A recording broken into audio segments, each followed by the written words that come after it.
आज हम आपके लिए लेकर आए हैं नेशनल करिकुलम फ्रेमवर्क राष्ट्रीय पाठ्यचर्या 2005 और 2023 के इम्पोर्टेंट एमसीक्यू जो कि सीटेट एग्जाम के दृष्टिकोण से काफ़ी महत्वपूर्ण होने वाले हैं। अब देखिए, चलिए शुरू करते हैं। फर्स्ट क्वेश्चन है हमारा 2005 के अनुसार एनसीएफ नेशनल करिकुलम फ्रेम सीखने का स्वरूप कैसा होना चाहिए। निष्क्रिय, अब देखिए यहाँ पर इसमें निष्क्रिय आ गया वर्ड पहले, तो भाई ये तो रॉन्ग हो गया हमारा। सक्रिय और सामाजिक, अब देखिए हमारा बी आंसर यहाँ पर करेक्ट है। सेकंड क्वेश्चन है एनसीएफ 2005 का मुख्य सूत्र शिक्षा बिना बोझ के किस समिति की रिपोर्ट पर आधारित था। कोठारी आयोग, सेकंड क्या है हमारा यशपाल समिति, एंड थर्ड हमारा क्या है हंटर समिति, फोर्थ क्या है हमारा राममूर्ति समिति। तो इसका करेक्ट आंसर है बी यशपाल समिति, जो कि 1993 में जो है इन्होंने अपनी रिपोर्ट दी थी, learning without the burden. Next question पे आते हैं।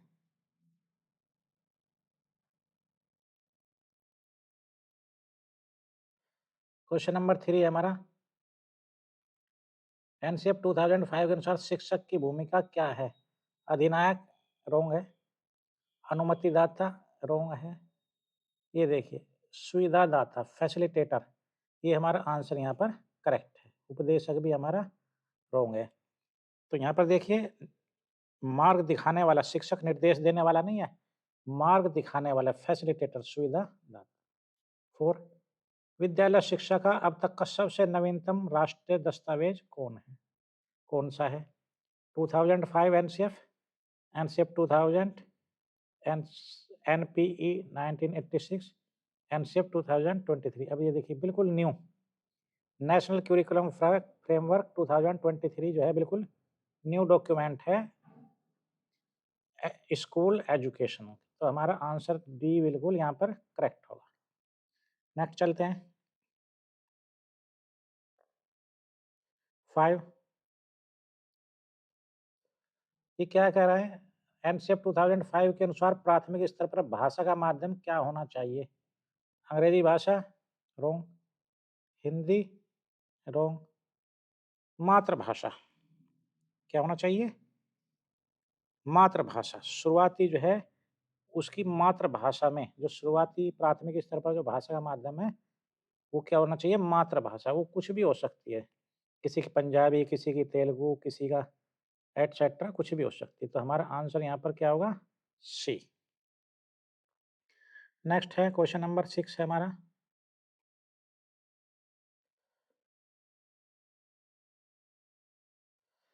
ये रहा नेशनल फ्रेमवर्क करिकुलम फ्रेमवर्क 2005 के 5 मार्गदर्शक सिद्धांतों में से एक है। जो 5 मार्गदर्शक सिद्धांत हैं उनमें से ज्ञान को स्कूल के बाहरी जीवन से जोड़ना, सेकंड क्या रटंत प्रणाली को बढ़ावा देना रोंग, परीक्षा को कठिन बनाना रोंग, केवल पाठ्य पुस्तकों पर निर्भर रहना रोंग। तो हमारा आंसर ए जो हमारा ज्ञान है उसको बाहरी जीवन से जोड़ना, ये हमारा आंसर यहाँ पर करेक्ट है। नेक्स्ट क्वेश्चन पर चलते हैं।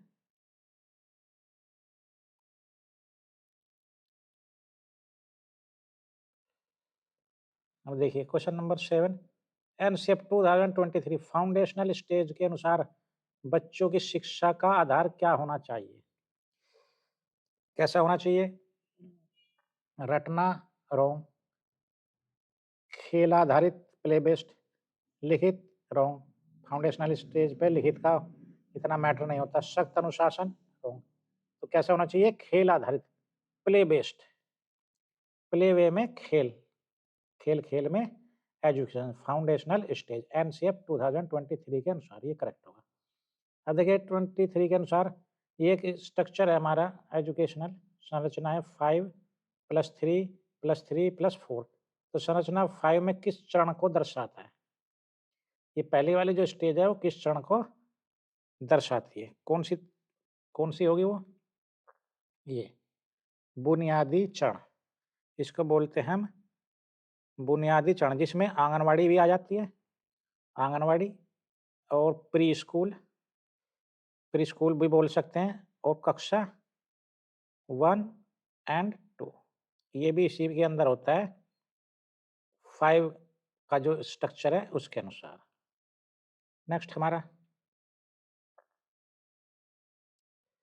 9 क्वेश्चन,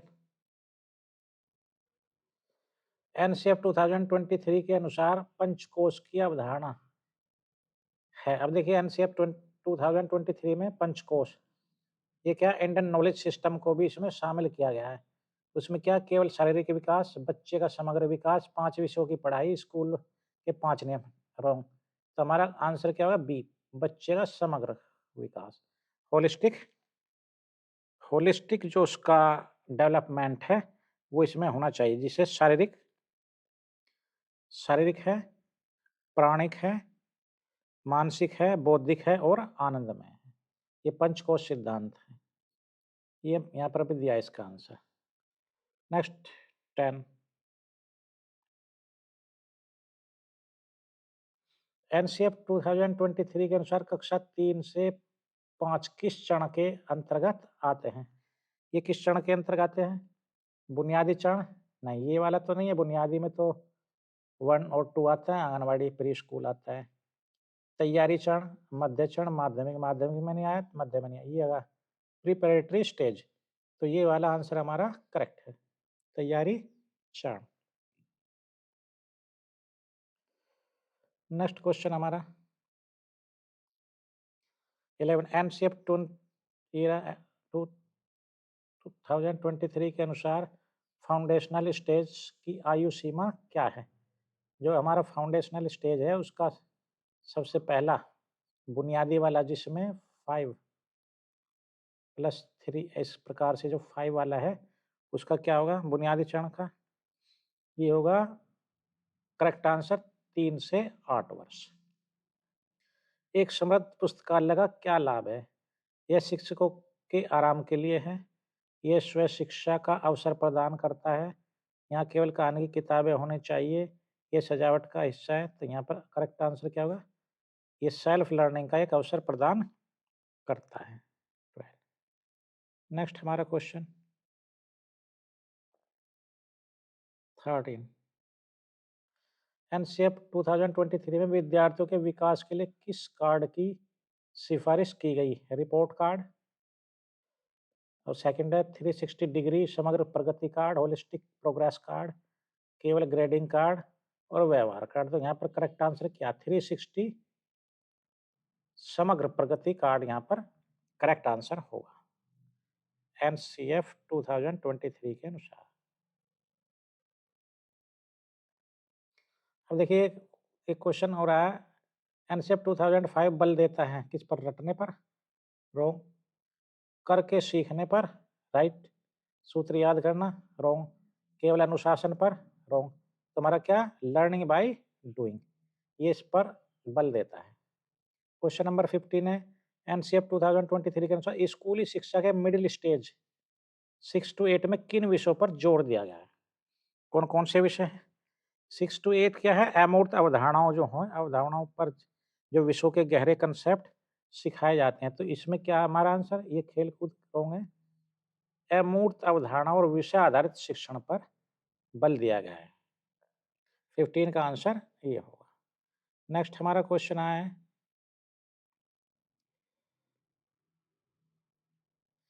एनसीएफ 2005 के अनुसार गणित शिक्षण का लक्ष्य गणितीयकरण है। इसका अर्थ क्या है? इसका अर्थ क्या होता है? सवाल हल करने की गति बढ़ाना, बच्चे की तार्किक और समस्या समाधान क्षमता को विकसित करना, पहाड़े याद करवाना, रॉन्ग। ज्यामिति प्रमेय सिखाना, रटाना, ये भी रॉन्ग। देखिए बच्चे की तार्किक लॉजिकल रीजनिंग और प्रॉब्लम सॉल्विंग अक्षमता को विकसित करना, इसी को मैथमेटाइजेशन कहते हैं अकॉर्डिंग टू एनसीएफ 2005 के अनुसार। 17 टू 2023 के अनुसार सेकेंडरी स्टेज 9 to 12 को कितने चरणों में विभाजित किया गया है? कितने चरणों में विभाजित किया गया है? 1 चरण 4 वर्ष का, 2 चरण, 3 चरण, कोई चरण नहीं। तो इसका आंसर होगा बी, 2 चरण में 9 और 10, 11 और 12। ये हमारे करेक्ट आंसर यहाँ पर होंगे। नेक्स्ट क्वेश्चन है हमारा 18 और एनसीएफ 2005 के अनुसार समावेशी शिक्षा में शिक्षक को क्या करना चाहिए? विकलांग बच्चों को अलग कक्षा में बैठाना, रॉन्ग सिगरेट अलगाव नहीं करना हमें, व्यक्तिगत भिन्नताओं का सम्मान करना और विविध शिक्षण विधियों को अपनाना। यही वाला हमारा करेक्ट आंसर है। केवल मेधावी गिफ्टेड बच्चों पर ही ध्यान देना रॉन्ग है। पाठ्यक्रम को कठिन बनाना, ये भी नेगेटिव टैग्स है हमारा। तो व्यक्तिगत भिन्नताओं का सम्मान, सब बच्चा अलग अलग परिवेश से आता है और विविध शिक्षण विधियों को अपनाना। 19 में क्या है? एनसीएफ 2023 में वर्णित पंचकोश में प्राणमय कोश का संबंध किससे है? प्राणमय कोश का संबंध किससे है भाई? मानसिक विकास, रॉन्ग। शारीरिक और प्राणिक ऊर्जा का विकास, यही वाला इसमें आंसर आ गया। प्राणिक ऊर्जा इससे संबंध है, नैतिक विकास से नहीं है, सामाजिक विकास से नहीं है। नेक्स्ट पे चलते हैं हम क्वेश्चन पे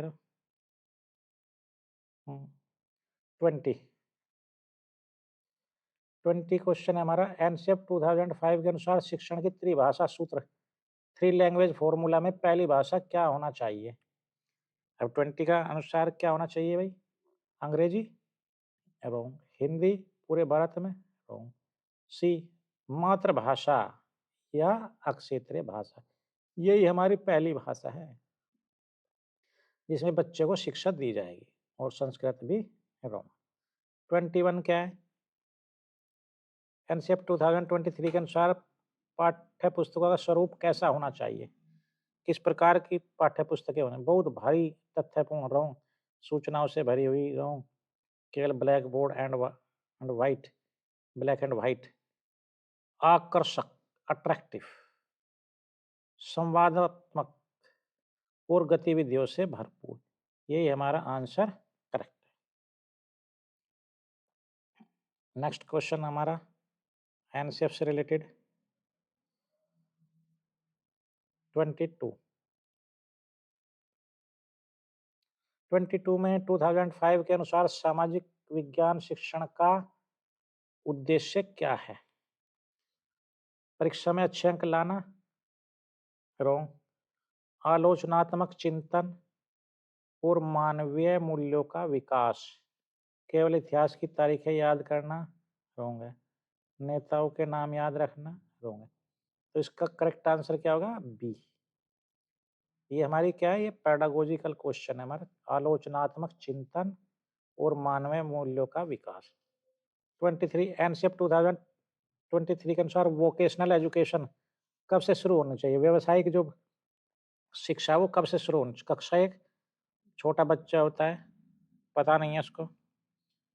कक्षा 6, करेक्ट, यहीं से स्टार्ट हो जानी चाहिए, स्नातक स्तर पे नहीं होगी, ये हायर क्लास हो जाएगी कभी नहीं। तो हमारा यहाँ से स्टार्ट हो जानी चाहिए 23। नेक्स्ट क्वेश्चन हमारा 24 एंड 26। एनसीएफ 2005 के में शिक्षा का अधिकार आरटी 9 के किस पहलू का समर्थन किया गया है? मुफ्त और अनिवार्य शिक्षा, शारीरिक दंड बच्चों को फैल, करेक्ट आंसर मुफ्त और अनिवार्य शिक्षा। 25 में क्या है? एनसीएफ 2023 किस पर अधिक ध्यान केंद्रित करता है? सामग्री की मात्रा पर, वैचारिक समझ पर, परीक्षा के लिए कोचिंग, वर्ष के अंत में होने वाली परीक्षा। तो करेक्ट आंसर है बी, वैचारिक समझ, कंसेप्चुअल अंडरस्टैंडिंग, इस पर ध्यान देता है। नेक्स्ट क्वेश्चन आएगा 26 एंड 27 आएगा दोनों। 2005 के अनुसार विज्ञान शिक्षण का प्रमुख उद्देश्य क्या होना चाहिए? वैज्ञानिक शब्दावली रटाना, रॉन्ग। जिज्ञासा और रचनात्मकता को पोषित करना, क्यूरियोसिटी बढ़ाना, और उसकी रचनात्मकता को पोषित करना, यही विज्ञान शिक्षण का प्रमुख उद्देश्य है। 27 एनसीएफ 2023 के अनुसार शिक्षक की नई भूमिका क्या है? ज्ञान का एकमात्र स्रोत, मेंटर और गाइड, केवल आदेश देने वाला, प्रशासक, ये वाला आंसर, मेंटर और गाइड, पथ प्रदर्शक।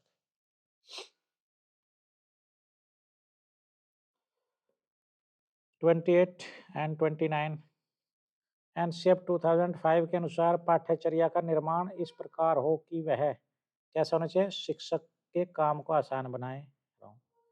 बच्चों को रटने में मदद करे, रॉन्ग। बोर्ड परीक्षा पर केंद्रित हो, रॉन्ग। तो क्या बचा?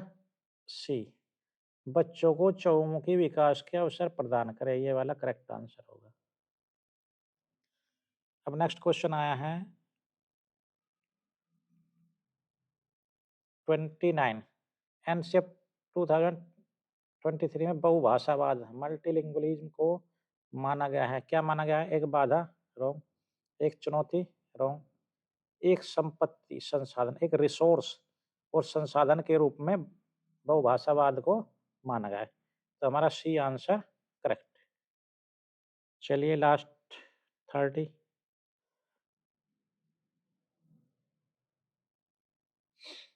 एनसीएफ 2005 के अनुसार मूल्यांकन की प्रक्रिया कैसी होनी चाहिए? केवल वार्षिक, सतत और व्यापक, यही आंसर हमारा करेक्ट होगा। कॉन्टिन्यूस एंड कंप्रेहेंसिव, सतत और व्यापक, ये वाला आंसर हमारा करेक्ट होगा।